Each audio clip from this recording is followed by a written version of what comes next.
Bonsoir Ibrahima, bonsoir.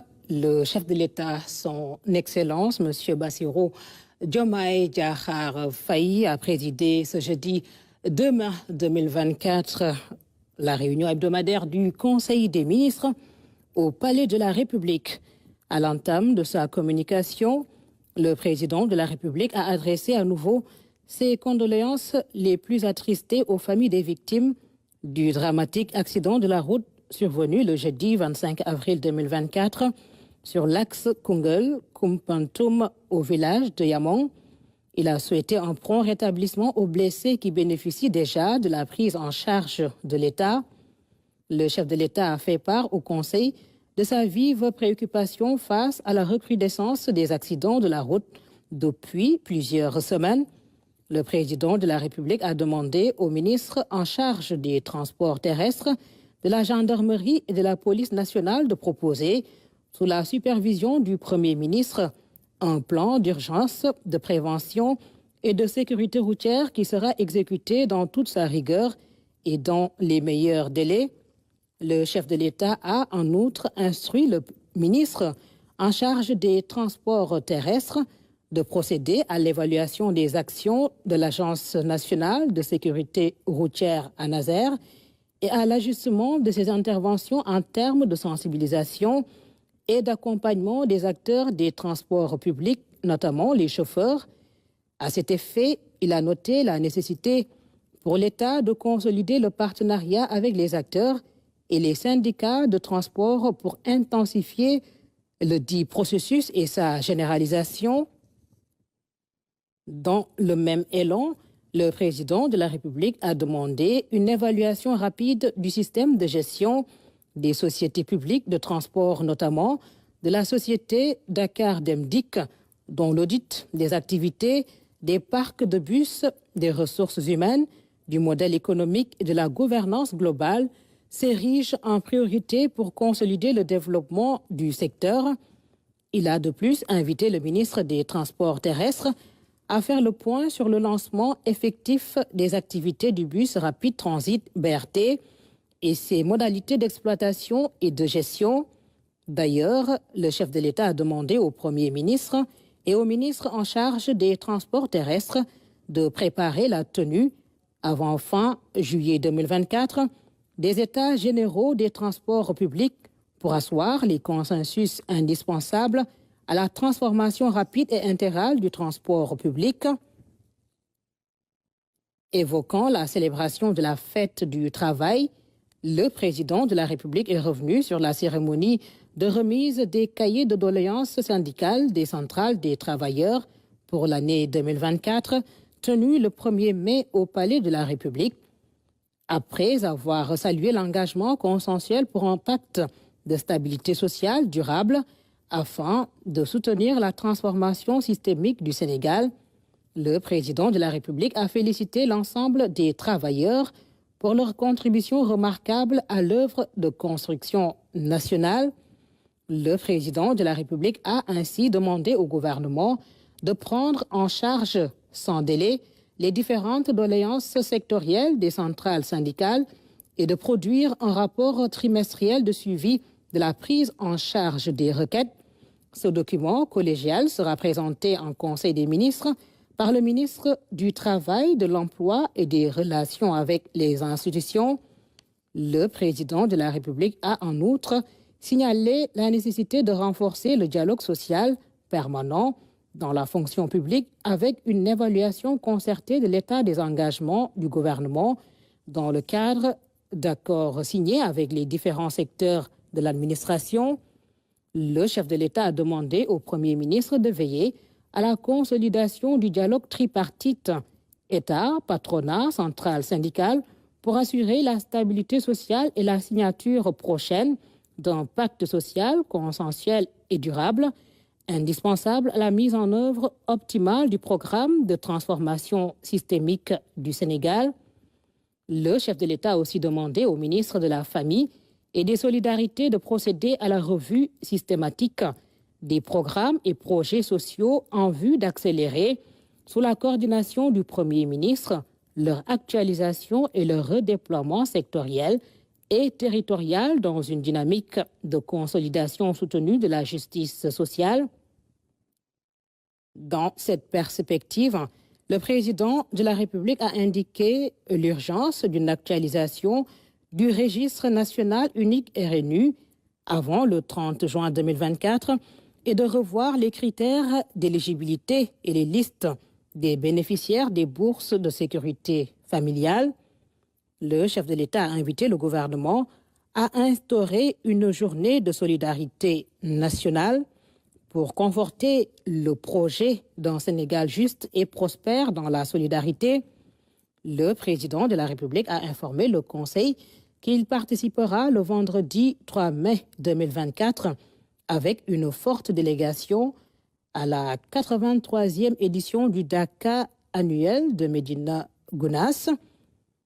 Au titre de son agenda diplomatique, le président de la République est revenu sur la visite de travail et d'amitié qu'il a effectuée en République de Guinée-Bissau le mardi 30 avril 2024.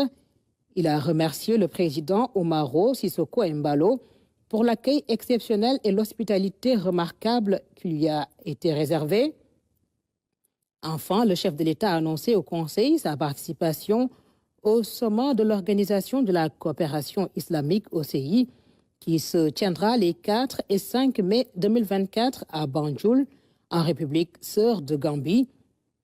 Dans sa communication, le Premier ministre s'est félicité de la tenue le samedi 27 avril 2024 du séminaire gouvernemental dont le ministre, secrétaire général du gouvernement, présentera les conclusions et recommandations.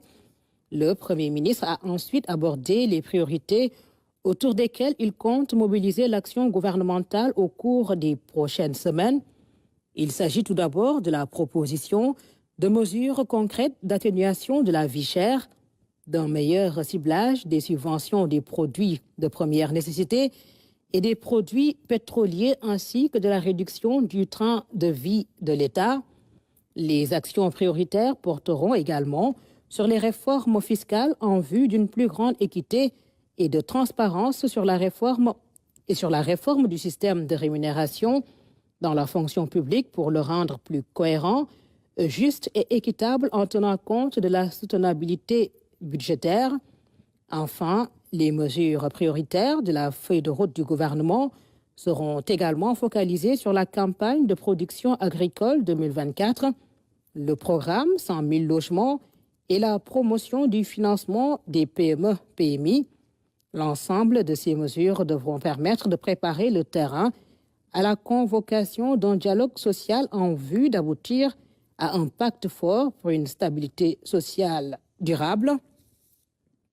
Par ailleurs, le Premier ministre a informé le Conseil du programme de réunion des conseils interministériels dans les jours à venir. La première réunion se tiendra le vendredi 3 mai 2024 pour aborder les mesures que l'État compte mettre en œuvre pour la campagne de production agricole 2024, avec la résolution forte de mettre fin à toutes les dérives constatées depuis des années dans la distribution des intrants et du matériel agricole.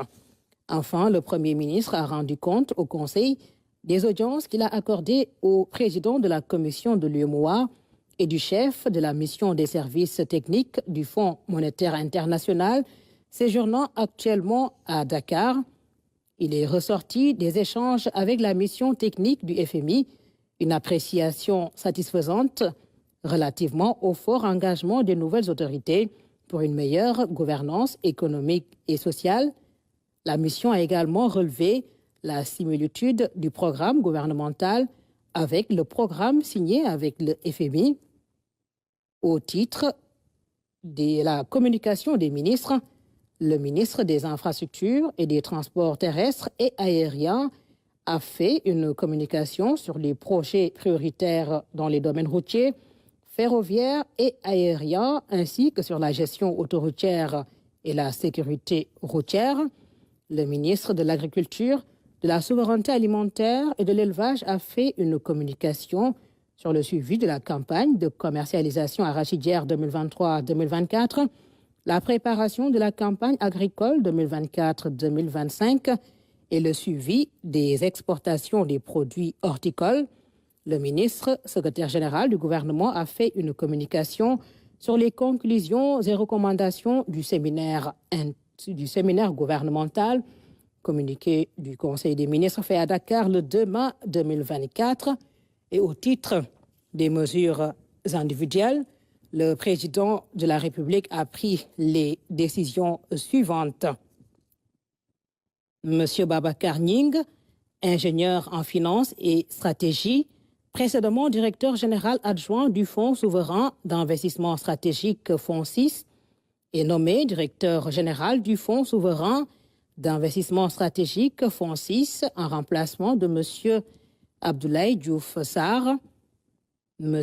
Daïro Thiam, ingénieur en informatique et télécommunications, est nommé directeur général de l'autorité de régulation des télécommunications et des postes ARTP en remplacement de M. Abdou Karim Sall.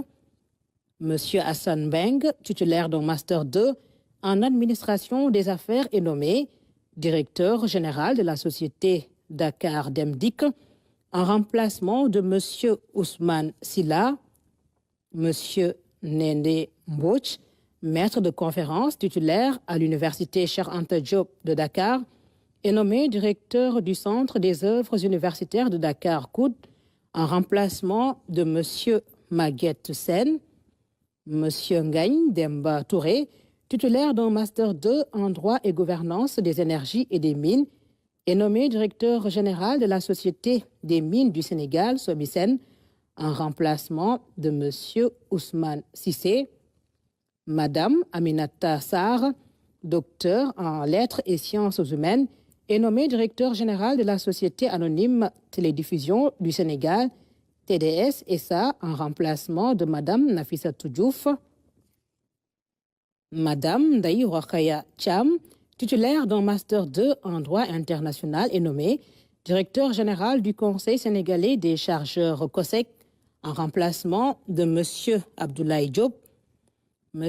Abdoul Nian, ingénieur hydraulicien, est nommé directeur général de la Société nationale des eaux du Sénégal, SONES, en remplacement de M. Charles Fall. M. Mamadou Habib Diop, ingénieur en génie des procédés industriels, spécialiste en management d'entreprise, est nommé directeur général de la Société africaine de raffinage SAR, en remplacement de Mme Mariam Ndoye de Crène. M.